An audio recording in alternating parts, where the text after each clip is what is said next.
तर ड्रॅगन फ्रूटच्या शेतीमध्ये 1 एकरसाठी किती खर्च येतो असा प्रत्येक व्यक्तीला प्रश्न पडतो ज्यावेळेस आपण या पिकाविषयी माहिती कुठेतरी इंटरनेटवरती बघत असतो। तर बेसिकली पाहायला गेलं तर या पिकामध्ये लागवडीच्या 2-3 प्रकारे लागवड केला जातो।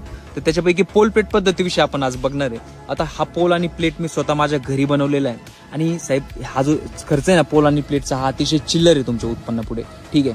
त्याच्यामुळे हाय क्वालिटीमध्येच तुम्ही काम करावा असं माझं तुम्हाला सजेशन असणार आहे। आणि पोल आणि प्लेट जो मी स्वतः माझ्या घरी बनवले तर मला याच्यासाठी 500-550 रुपये खर्च मला आलेला आहे, ठीक आहे। पोल आणि प्लेट एकदम हाय क्वालिटीमध्ये, जास्तीत जास्त स्टील, जास्तीत जास्त सिमेंट आणि सगळं मटेरियल एकदम क्वालिटी, ठीक आहे। तर हे जर तुम्ही मार्केटमधून विकत घेतलं तर तो व्यक्ती त्याचं 550 रुपये मार्जिन ऍड करून 600 रुपयाला तुम्हाला हा सेट पडणार आहे चांगल्या क्वालिटीचा। 400 रुपयाला पण भेटतं आणि 300 रुपयाला पण भेटतं, पण ते त्याच क्वालिटीचं असतं ज्या टायमाला तुमचं पोल 3 ते 5 हजार रुपये उत्पन्नाला उतरेल त्या टायमाला नेमकं ते तुटून पडणार आहे, ठीक आहे। आणि राहिली गोष्ट रोपांची, तर रोप जे आहे ते तुम्हाला 10 रुपयाला पण रोप भेटतं आणि 50 रुपयाला पण भेटतं। बाकी माझं सजेशन तुम्हाला असं राहील की हाय क्वालिटीमध्येच काम करा।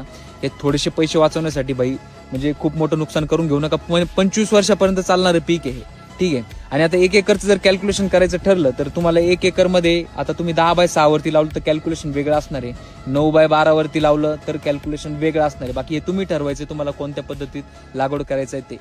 आणखीन भाई याच्यामध्ये दुसऱ्या पण पद्धती त्याच्याविषयी जर तुम्हाला माहिती हवी असेल तर तुम्ही मला कॉमेंट बॉक्समध्ये कळवा। तुम्हाला की 800 रुपये पर पोलच्या हिशोबाने तुम्ही कॅल्क्युलेट करू शकता, पण आता मी तुम्हाला अंतर वाईज सांगून देतो की तुम्हाला किती खर्च येईल।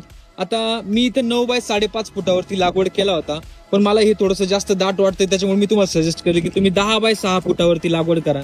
आणि या हिशोबाने हाय डेन्सिटीत तुम्ही लागवड करताय तर तुमचे 1 एकरमध्ये पोल बसतील जवळपास 725 पोल बसतील, ठीक आहे। 725 गुणिले 800 रुपयाच्या हिशोबाने जर तुम्ही कॅल्क्युलेट केलं तर 5.5 लाखाच्या आसपास काहीतरी तुम्हाला खर्च येतो।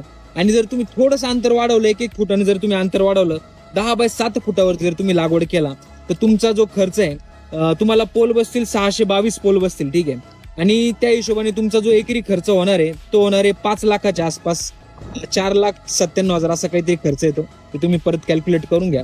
तर 5 लाखाच्या आसपास तुमचा हा पोल प्लेट पद्धतीमध्ये खर्च आहे। हे सगळं हाय क्वालिटी मटेरियल मध्ये मी तुम्हाला सांगितलं।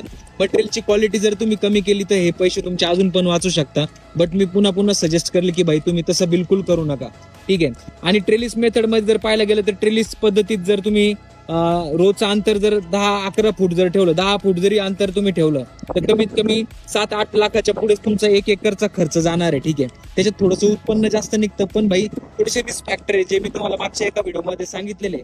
तर अशा पद्धतीने आहे भाई। तुमचे अजून काही डाऊट असतील तर कॉमेंट बॉक्समध्ये विचारा, मी परत तुमच्यासाठी व्हिडिओ बनवेन।